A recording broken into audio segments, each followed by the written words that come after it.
दोस्तों, आज से 1400 साल पहले हर बुराई का गढ़ अरब देश हुआ करता था। हत्या, बलात्कार, चोरी, डकैती सब आम था। मगर इन बुराइयों का उस दिन खात्मा होना शुरू हो गया जब अल्लाह ने मोहम्मद सल्लल्लाहु अलैहि वसल्लम को पैगंबर बनाकर इस दुनिया में भेजा। मोहम्मद सल्लल्लाहु अलैहि वसल्लम ने कुरान के जरिए इन बुराइयों का खात्मा किया और एक ईश्वर अल्लाह का पैगाम हर इंसान तक पहुंचाया। आपको सुनकर हैरानी होगी कि कुरान दुनिया में सबसे ज्यादा पढ़ी जाने वाली किताब है और यह किताब आखिरी नबी मोहम्मद सल्लल्लाहु अलैहि वसल्लम पर नाजिल की गई थी। कुरान कब और कैसे अवतरित हुई? कुरान को किसने लिखा? ऐसे ही सवालों के साथ आज हम कुरान की हिस्ट्री जानेंगे। कुरान के बारे में रोचक तथ्य जानेंगे। दोस्तों, कुरान शब्द का मतलब होता है टू रीड या टू रिसाइट, यानी सरल भाषा में कहें तो वो किताब जिसे सही शब्दों को जोड़कर लयबद्ध तरीके से पढ़ा जाए। कुरान का एक नाम फुरकान भी होता है, जिसका मतलब होता है सच और झूठ में फर्क करने वाली किताब। आपने बहुत बार सुना होगा कि कुरान की इस सूरह में ये लिखा है, उस सूरह में ये लिखा है। तो सूरह का क्या मतलब होता है? सूरह का मतलब होता है चैप्टर, पाठ या अध्याय। कुरान में आयतें होती हैं। आयत शब्द का मतलब होता है निशानी, या सरल भाषा में आयत को हम पंक्ति कह सकते हैं। अब दोस्तों, सबसे रोचक सवाल ये है कि कुरान कब, कैसे और कहाँ नाजिल किया गया। कुछ लोगों की गलतफहमी है कि अल्लाह ने खुद अपने हाथों से कुरान लिखा और फिर मोहम्मद सल्लल्लाहु अलैहि वसल्लम को दे दिया। ऐसा नहीं है, बल्कि कुरान 23 सालों में धीरे धीरे नाजिल हुआ था। 609 ईस्वी में मोहम्मद सल्लल्लाहु अलैहि वसल्लम जब 40 साल के थे, तब एक दिन वो मक्का की हीरा नामी गुफा में अल्लाह की इबादत कर रहे थे कि अचानक एक फरिश्ता जिब्रील अलैहिस्सलाम प्रकट होते हैं और कुरान की कुछ आयतें मोहम्मद सल्लल्लाहु अलैहि वसल्लम को बताते हैं।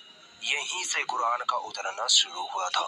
फिर धीरे धीरे जब भी अल्लाह रब्बुल इज्जत को इंसानों को कोई संदेश या आदेश देना होता, तो जिब्रील अलैहिस्सलाम के द्वारा मोहम्मद सल्लल्लाहु अलैहि वसल्लम तक पहुंचा दिया जाता था। मोहम्मद सल्लल्लाहु अलैहि वसल्लम के पास जब ये आयतें आ जाती, तब वो अपने साथियों को इन आयतों के बारे में बताते और फिर वो लोग इन आयतों को किसी पत्थर, लकड़ी, चमड़े या हड्डियों पर लिख लेते थे। दोस्तों, कुरान की एक खास बात ये है कि कुरान की आयतें उस सीक्वेंस या क्रम में नहीं है जिस क्रम में वो उतरती थी, बल्कि मोहम्मद सल्लल्लाहु अलैहि वसल्लम ने कुरान की आयतों का एक सीक्वेंस बनाया था।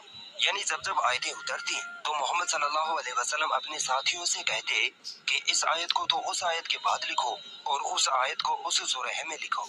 यही वजह है कि जो आयतें सबसे पहले उतरी थी वो कुरान के आखिरी हिस्से में है और जो आयतें आखिरी दौर में नाजिल हुई थी वो कुरान के शुरू में लिखी हैं।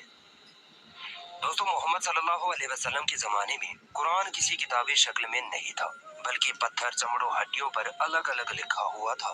मगर ज्यादातर मुसलमान कुरान को उसी वक्त मेमोराइज यानी पूरा का पूरा याद कर लिया करते थे, इसीलिए कुरान को किताबी शक्ल नहीं दी गई थी।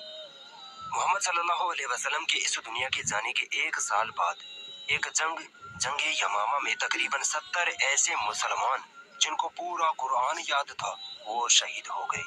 इस पर उस वक्त के पहले खलीफा अबू बकर रज़ियल्लाहु ताला अन्हु ने निर्णय लिया कि अगर ऐसे ही सारे हाफिज कुरान यानी कुरान को याद रखने वाले शहीद हो गए तो डर है कि हम कुरान को खो देंगे।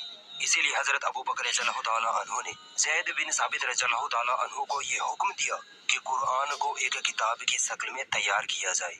फिर बड़े बड़े कुरान हाफिजों के एक समूह ने कुरान को एक किताबी शक्ल में तैयार किया। इसके बाद जब इस्लाम के तीसरे खलीफा उस्मान रज़ियल्लाहु ताला अन्हु का दौर आया, तब तक इस्लाम कई देशों में फैल चुका था।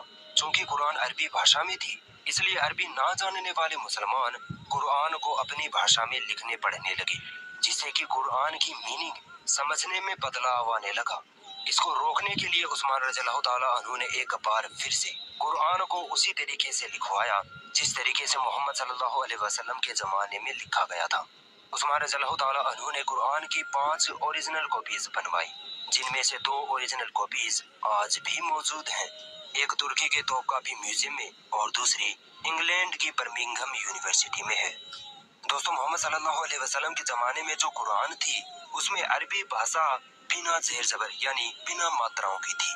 मगर जैसे जैसे इस्लाम दूसरे देशों में फैलता गया, तब अरबी ना जानने वाले मुसलमानों को कुरान पढ़ने में परेशानी होने लगी। इसी के निवारण के लिए अब्दुल मलिक बिन मरवान की हुकूमत में एक ताबई अबुल असवद ने कुरान में मात्राएं लगाई ताकि लोग आसानी से कुरान समझकर पढ़ सकें। दोस्तों, नबी करीम सल्लल्लाहु अलैहि वसल्लम ने फरमाया कि ए मुसलमानों, तुम में से सबसे बेहतरीन मुसलमान वो है जो कुरान सीखे और दूसरों को भी सिखाए। मगर आज कितनी अफसोस की बात है कि हम मुसलमानों ने कुरान को ताक पर रख दिया है। हमने कुरान के मुकाम को समझा ही नहीं है। कितने ही ऐसे मुसलमान हैं जिनको कुरान पढ़ना तक नहीं आता है और ना ही वो सीखने की कोशिश करते हैं। आज कुरान सीखने के बहुत से ऑनलाइन प्लेटफॉर्म्स हैं जो कुरान सिखाते हैं। उनमें से एक है true path coaching. True path team लोगों को ऑनलाइन कुरान पढ़ना लिखना सिखाते हैं। ये टीम दिल से अल्लाह के कुरान को सिखाने में लगे हैं। इस टीम में ऐसे ऐसे आलिम और हाफिज हैं जिनको 10-10 साल का एक्सपीरियंस है। दुनिया के किसी भी कोने से आप जूम क्लाउड ऐप के जरिए इनसे जुड़कर कुरान सीख सकते हैं। कई लोगों को कुरान पढ़ना तो आता है मगर वो सही अल्फाज अदा नहीं कर पाते, जिसकी वजह से अर्थ का अनर्थ हो जाता है।